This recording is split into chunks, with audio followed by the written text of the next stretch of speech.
Isso aconteceu em 2016, quando eu tinha 15 anos, então eu queria fazer disso uma grande ocasião. Minha mãe era bastante tranquila. Isso se transformou em um grande evento no dia anterior do Halloween. Eu teria uma festa com meus amigos. Meu porão tinha sido recentemente reformado em uma espécie de sala de jogos, então, obviamente, meus amigos e eu queríamos ficar lá embaixo durante a noite. O porão tinha um corredor comprido que levava à sala de jogos. As luzes no corredor não funcionavam. Isso criava uma atmosfera bem assustadora. Mas para essa noite, isso seria uma coisa boa.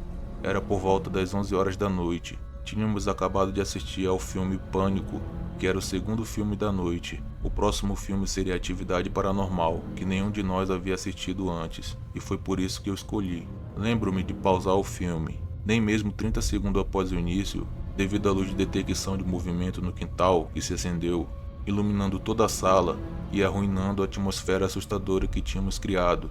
Então esperei para que ela se apagasse e depois continuei o filme. Após cerca de 30 segundos, a luz se acendeu pela segunda vez e comecei a ficar irritado. Rian me perguntou o que estava fazendo a luz ligar.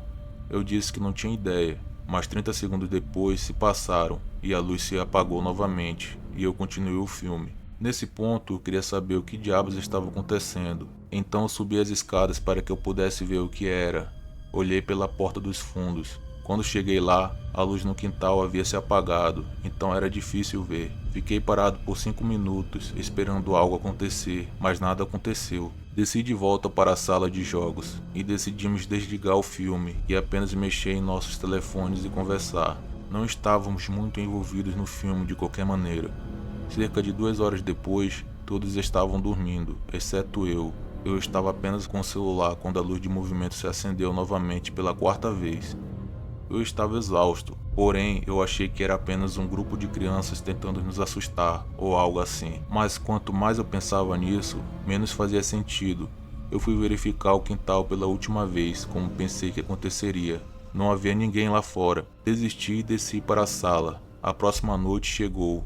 Em um piscar de olhos. Tinha uma sacola cheia de doces. Eu me senti um pouco triste de certa forma. Isso parecia o fim da minha infância. No entanto, eu pensei que deveria tentar aproveitar a noite e não ficar remoendo. Eu ainda tinha pensamentos persistentes sobre a noite anterior. Se eu deveria contar a Amber ou não. Ela tinha medo de tudo. Eu não queria estragar a noite com uma história assustadora. Estávamos em uma das últimas casas do nosso percurso quando Amber deu um grito alto de dor. Perguntei o que havia acontecido. Ela me disse que alguém havia jogado uma pedra nela. Virei-me e vi um cara usando uma máscara de palhaço a cerca de 15 metros atrás de nós. Isso aconteceu durante a epidemia de palhaços. Eu disse para ela sair dali, mas ela apenas ficou parada. Eu analisei um pouco mais e percebi que parecia um homem adulto. Ele só usava uma máscara de palhaço. O resto de sua fantasia era apenas roupas comuns. Continuamos a andar, mas o cara só ficava lá parado, ele não se mexia. Ficamos nervosos e decidimos encerrar o passeio mais cedo por causa da ansiedade. Voltamos para minha casa de repente. Era só minha namorada e eu olhando os doces no chão da sala. Ela perguntou se poderíamos assistir a um filme. Então decidi que iria assistir Atividade Paranormal. Quando de repente a tela ficou preta e as luzes fracas da sala de jogos se apagaram. Minha namorada e eu nos olhamos, percebi que a energia havia acabado. Isso imediatamente começou a me deixar paranoico. A energia nunca tinha acabado nesta casa, a menos que houvesse uma tempestade. Verifiquei meu aplicativo de clima e ele informava que as condições estavam normais naquela noite, nem mesmo uma chuva leve. Disse a Amber para ficar na sala de jogos, mas ela estava com medo de ficar, então ela decidiu subir comigo para ver o que estava acontecendo. O gerador da casa ficava no quintal, e foi aí que tive um pressentimento, com os pensamentos da noite anterior voltando para mim. Dessa vez, todos os piores pensamentos vieram na minha mente, quando abri a porta para o quintal. Tudo o que ouvi foi barulhos de grilos. Eu pensei que talvez estivesse pensando demais. Amber e eu passamos pela luz de movimento que não acendeu. Estávamos a cerca de 5 metros do gerador, quando achei que vi um galho se quebrando. Amber e eu olhamos na direção da floresta do outro lado do quintal, e os únicos sons eram os grilos. Sentimos como se estivéssemos sendo observados, e decidimos que preferíamos ficar na casa, com as luzes apagadas, do que ficar do lado de fora. Amber começou a voltar para dentro. foi quando eu vi o mesmo cara com a máscara de palhaço. Estava parado ao lado do meu galpão. Ficamos nos encarando por um tempo, como se ele estivesse tentando nos assustar. E então, de repente, ele se lançou para a frente e começou a correr na nossa direção. Corri para a porta dos fundos e a fechei, após Amber passar. Descemos para a sala de jogos e nos escondemos atrás do balcão no canto da sala. Foi quando percebi que não tinha trancado a porta dos fundos e ouvimos um barulho vindo de cima. Agora tudo estava em silêncio na sala de jogos. Amber começou a mandar mensagem para a polícia, porque estava com medo demais para falar. Ela explicou que havia um homem na casa. Minutos pareciam horas. Deve ter passado uns 10 minutos no máximo. A porta do porão se abriu. Ouvimos passos descendo as escadas e pelo corredor. Minha namorada estava respirando alto demais, então tive que cobrir a boca dela. Ouvi passos se aproximando de onde estávamos. Comecei a pensar que minha única opção poderia ser lutar, se ele nos encontrasse. Peguei uma garrafa de cerveja de trás do balcão e me preparei mentalmente para lutar se fosse preciso. A sala ficou em silêncio por um bom tempo, mas então ouvimos sirenes do lado de fora. Percebi que essa era a distração perfeita e o momento para agir. Em questão de segundos, me levantei, corri na direção dele e tentei acertar a cabeça dele com garrafa, mas tropecei e caí. Após o golpe, caí no chão e olhei para cima para ver o homem da máscara de palhaço. Acho que a máscara bloqueou o golpe, porque ele mal se moveu. Eu percebi que isso era uma ideia estúpida, pois parecia que ele estava prestes a voltar para cima após ouvir as sirenes. Ele olhou para mim no chão. Estava prestes a gritar para Amber correr. Enquanto eu estava deitado no chão, lutando para me levantar, minhas pernas estavam dormentes. Percebi que minha vida poderia terminar naquele momento, mas a polícia podia ser ouvida do lado de fora. O homem olhou por mais um momento antes de correr de volta para cima, e em seguida ouvimos a porta dos fundos se abrir e bater novamente. Subi as escadas para deixar a polícia entrar, e lhes disse que havia saído pela porta dos fundos. E não, a polícia de alguma forma não conseguiu pegar esse cara. Não consigo mais ir sozinho àquela sala de jogos, sem me sentir ansioso, até hoje em dia. Depois disso, passamos um tempo na casa de Amber.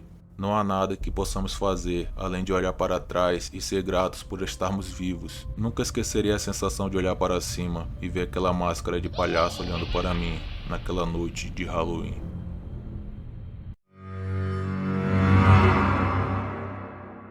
Era uma semana de Halloween. Este ano caiu em uma terça. Minha mãe sempre levava muito a sério a decoração e a distribuição de doces. Era como se ela tivesse que competir com os vizinhos para ter a casa mais procurada para gostosuras ou travessuras. Moramos em uma esquina em um bairro suburbano comum. Então, quando estávamos decorando, também decoramos o quintal da casa.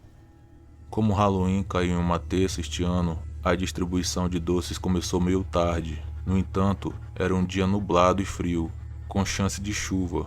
Minha mãe aparentemente não conseguia entender que isso poderia ser um fator para a escassez de crianças. Em vez disso, depois de algumas crianças parecerem não frequentar nossa casa, ela falou que era porque não havia decorações suficientes para atrair as crianças. Ela me disse para pegar os recipientes restantes no porão que continham decorações. Eu insisti que isso não era necessário, mas ela insistiu e me forçou a ir até lá, que fica diretamente abaixo do meu quarto. Quando eu estava prestes a descer, achei que eu vi algo do lado oposto, como um pedaço de madeira quebrando sobre o piso. O som de madeira estalando realmente não era tão estranho. Subi as escadas e levei as decorações. A partir daí, minha mãe e eu colocamos mais decorações no quintal da frente. Estava ventando muito e parecia que a chuva poderia começar a qualquer momento. Na verdade, não havia muitas crianças. Minha mãe ficou desapontada, pois também se dedicou muito aos doces. Ela sempre foi uma daquelas pessoas que faziam muitos sacos de guloseimas caseiras com vários tipos de doces. Eu pude ver o quão chateada ela estava, por não poder dar a maioria deles dessa vez. O dia avançou e eu estava em meu quarto jogando videogame no meu laptop, enquanto minha mãe estava lá embaixo, na sala de estar, distribuindo doces para poucas crianças que pareciam. Começou a chover, o que basicamente acabou com o resto do dia em termos de gostosura ou travessuras. Eu estava jogando no meu quarto quando ouvi um estalo vindo de baixo. Novamente, não era algo anormal, mas tomei de conta de que era a segunda vez que eu via algo lá embaixo. O resto do dia foi chuvoso. Naquela noite virou uma tempestade com trovões, perfeito para a noite de Halloween. Eu costumava ser um grande jogador na minha adolescência, e em vez de sair com os amigos em um sábado à noite, eu costumava ficar em casa jogando videogames. Fiquei acordado até tarde da noite, ainda estava chovendo lá fora, então ouvi algo lá embaixo. Desta vez parecia passos. Eu estava me perguntando se minha mãe estava no porão guardando coisas, mas era tarde da noite. Eu sentei e ouvi por um tempo. O som parou. Parei o jogo e saí pelo corredor após alguns minutos. Vi que a porta estava aberta e agora ouvi barulhos vindo de baixo, na cozinha. Meu coração estava acelerando e me senti enjoado. Fechei a porta com cuidado e fui até meu pai para acordá-lo. Ele acordou facilmente e sussurrei para ele que tinha alguém na casa. Ele imediatamente se sentou e perguntou o quê? Eu disse que tinha alguém na cozinha agora, na geladeira. Meu pai não era uma pessoa grande ou confrontadora. Ele mantinha uma pistola debaixo da cama para emergências, mas acho que ele nunca pensou que realmente teria que usá-lo.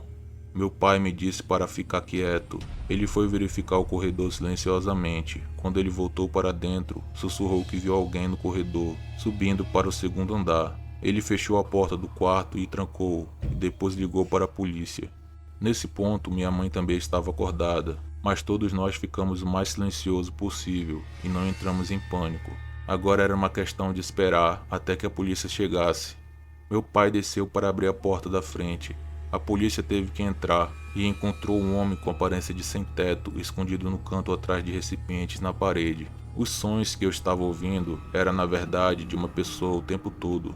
O homem, embora parecesse sujo e assustador, aparentemente era muito direito e honesto, e simplesmente entrou quando viu a porta da frente aberta no dia anterior e não tinha para onde dormir. Ele trouxe uma de nossas mantas e havia um pote de manteiga de amendoim também que ele estava comendo. Toda a situação ainda era muito perturbadora. Fico pensando como as coisas teriam se desenrolado se o meu pai tivesse confrontado o homem em vez da polícia. Meus pais não apresentaram queixa contra ele.